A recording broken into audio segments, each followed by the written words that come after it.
Il est 7h50 à Paris. Nous recevons ce matin Manuel Bompard, directeur de campagne de Jean-Luc Mélenchon. Bonjour. Bonjour. Alors Jean-Luc Mélenchon n'a pas donné de consigne de vote à ses électeurs. Il a gardé le silence depuis le soir du premier tour. Il a recueilli quelques 7 millions de voix. Il doit finalement s'exprimer aujourd'hui. Qu'est-ce qu'il va dire ?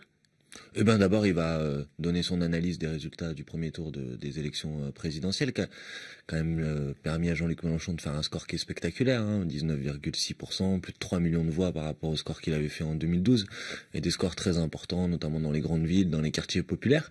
Et puis, il va rappeler la position qui est celle de la France insoumise, c'est-à-dire, bien évidemment, d'appeler à ce que pas une voix n'aille au Front National, mais aussi, nous avons initié une consultation des signataires de la France insoumise sur leur choix, sur ce second tour de l'élection présidentielle.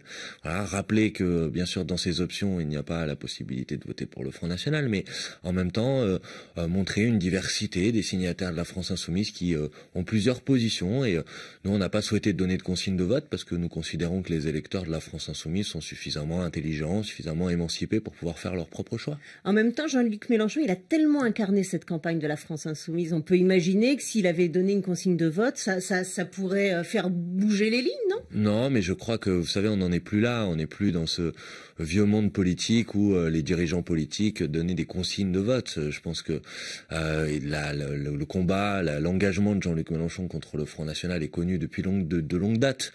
Mais en même temps, il y a une diversité de points de vue dans les signataires de la France insoumise et aucun point de vue n'est moralement condamnable. Donc Jean-Luc Mélenchon, lui, il aura son propre choix, mais ça sera sa décision personnelle. Et puis, politiquement, voilà, il y aura une publication des résultats de cette consultation qui aura lieu mardi prochain, le 2 mai. Mais nous pensons qu'on n'en est plus à ce temps-là, des consignes de vote. Jean-Luc Mélenchon, c'est pas le responsable d'un parti politique, c'était un candidat à l'élection présidentielle qui a réuni près de 7 millions de voix. Et il n'a pas besoin de dire pour qui il va voter. Qu'est-ce que ça va donner cette consultation finalement ? Parce que si vous dites que les électeurs n'ont pas besoin qu'on leur donne un avis pour décider du bulletin qu'ils mettront ou pas dans l'urne le dimanche 7 mai, est-ce que finalement il y avait besoin de cette consultation ? Pourquoi est-ce qu'il a été si silencieux pendant si longtemps ? D'abord, vous savez, la consultation, on l'avait annoncée depuis de longue date. On avait dit que dans l'hypothèse où on ne serait pas présent au deuxième tour, c'est comme ça que nous procéderions. Non pas pour déterminer une consigne de vote, mais pour donner un petit peu un état des lieux, des prises de position des signataires de la France insoumise, qui peut permettre peut-être d'éclairer certains sur leur propre choix personnel au deuxième tour. Mais voilà, non, nous on avait considéré que le mouvement de la France insoumise a une singularité par rapport aux forces politiques traditionnelles, qui est compatible par ailleurs et qui est cohérent avec le programme qu'on porte pour le pays, c'est-à-dire la reprise du pouvoir par les citoyens, le renouvellement démocratique. Voilà, nous on a choisi de faire un choix un peu différent de ce qui est fait par les forces politiques traditionnelles. Donc cette consultation, je pense, elle est utile, elle pourra éclairer les électeurs, mais il ne s'agit bien évidemment pas de déterminer une consigne de vote. Comment est-ce que vous expliquez qu'il ait fallu autant de jours entre le premier tour et donc Jean-Luc Mélenchon va prendre la parole aujourd'hui, finalement pour la première fois depuis le soir du premier tour.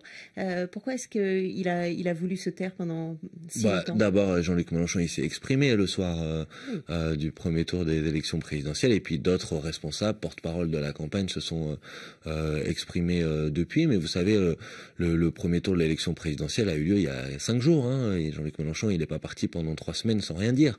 Donc voilà, il s'exprimera aujourd'hui. Je crois qu'il a voulu aussi attendre un petit peu que la fumée médiatique redescende un petit peu, s'éclaircisse, parce que franchement depuis quelques jours on a assisté quand même à des attaques assez indécentes contre Jean-Luc Mélenchon et la France insoumise, dont à qui personne peut donner des leçons de brevet de lutte contre l'extrême droite. Vous savez, quand on analyse les résultats de cette élection, Jean-Luc Mélenchon fait ses scores les plus importants, notamment dans les villes où le Front National faisait des scores assez importants, et on voit qu'aujourd'hui il est le dernier rempart contre le Front National. Donc je pense que personne ne peut lui donner des leçons de lutte contre l'extrême droite. En même temps, un de vos partenaires, Pierre Laurent, secrétaire national du Parti communiste français, hier sur cette antenne disait Jean-Luc Mélenchon fait une erreur et il est dangereux de ne pas appeler à voter contre Marine Le Pen. Écoutez, c'est l'avis de Pierre Laurent, c'est pas le mien.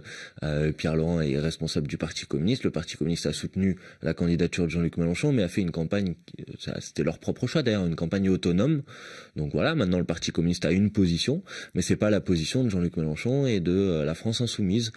Donc voilà, c'est normal qu'il y ait plusieurs points de vue et c'est pas un problème. Est-ce que vous craignez qu'une partie des électeurs de la France insoumise aille voter Marine Le Pen? On voit qu'en ce moment, le Front National fait les yeux doux aux électeurs de Jean-Luc Mélenchon. Non, moi je crains, j'ai bien vu ce que vous dites, mais je ne crains pas ça. D'abord parce que il y a quelque chose qui nous sépare et qui nous séparera toujours du projet du Front National.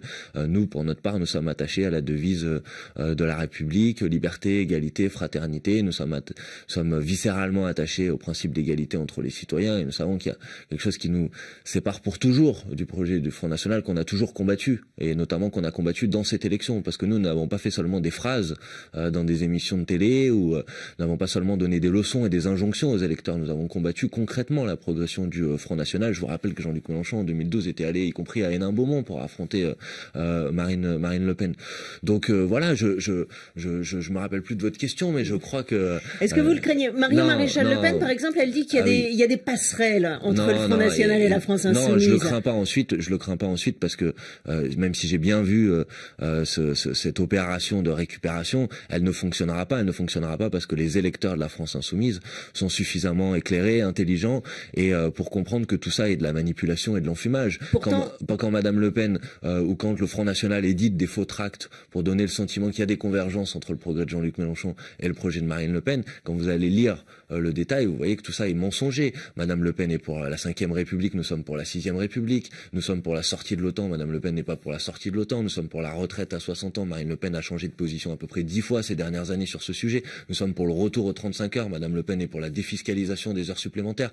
Vous voyez, au-delà des opérations d'enfumage, les divergences, elles sont très claires. Et les pourtant, électeurs de Jean-Luc Mélenchon ne se laisseront pas intoxiquer. 18% des électeurs de Jean-Luc Mélenchon, d'après un sondage sur des intentions de vote, d'après un sondage de l'IFOP, qui pourraient voter Marine Le Pen. 18%, c'est pas... Eh ben, écoutez, je pense qu'ils vont s'intéresser au fond des propositions et ils verront que le programme de Marine Le Pen n'a rien à voir avec le programme de Jean-Luc Mélenchon. Maintenant, je vous le dis franchement, s'il y a des gens qui hésitaient à voter pour Marine Le Pen au premier tour de cette élection et qui finalement ont voté pour Jean-Luc Mélenchon, c'est une victoire politique, et c'est une victoire politique sur laquelle on va continuer à travailler. Et la première fois dans cette élection présidentielle que Jean-Luc Mélenchon a été le seul candidat à faire reculer concrètement le Front National. Vous savez, par exemple, aux élections régionales à Marseille, le Front National était la première force politique du pays. Au soir de l'élection présidentielle, c'était Jean-Luc Mélenchon qui arrivait en tête à Marseille. Nous avons concrètement lutté contre le Front National. Et vous pensez que vous allez pouvoir concrétiser et transformer l'essai au moment des législatives? Je pense que le deuxième tour de l'élection présidentielle a cette particularité cette année qu'en fait il ne réglera aucune des grandes questions du pays. Tout le monde sait très bien qu'il va y avoir un vote qui sera un vote essentiellement par défaut. Et je pense que l'élection législative, elle va avoir une importance particulière. Les Français vont pouvoir faire le choix qui leur est refusé au deuxième tour de l'élection présidentielle, qui leur permet pas de choisir entre des projets de société différents. Ils vont pouvoir le faire à l'élection législative. Et de ce point de vue-là, vous savez, la France insoumise, nous dépassons 12,5% des inscrits, qui est le seuil nécessaire pour être présent au deuxième tour dans 78% des circonscriptions du pays. Donc je pense effectivement que les Français, qui étaient légitimement déçus pour certains que Jean-Luc Mélenchon soit pas présent au deuxième tour de l'élection présidentielle, pourront se rattraper à l'élection législative, amener des candidats de la France insoumise au deuxième tour et permettre peut-être, nous l'espérons et nous travaillons pour ça, de construire une majorité à l'Assemblée nationale pour la France insoumise. En un mot, les discussions ont déjà commencé pour les législatives avec vos partenaires? Écoutez, il y a déjà eu plusieurs discussions avec le Parti communiste. Il y a une nouvelle réunion aujourd'hui, notamment, pour envisager éventuellement des possibilités d'accord et de discussion. Pour l'instant, toutes les propositions que nous avons faites n'ont pas été acceptées par le Parti communiste. On espère que ça va évoluer et que ça va bouger aujourd'hui, notamment. Merci, Manuel Bompard.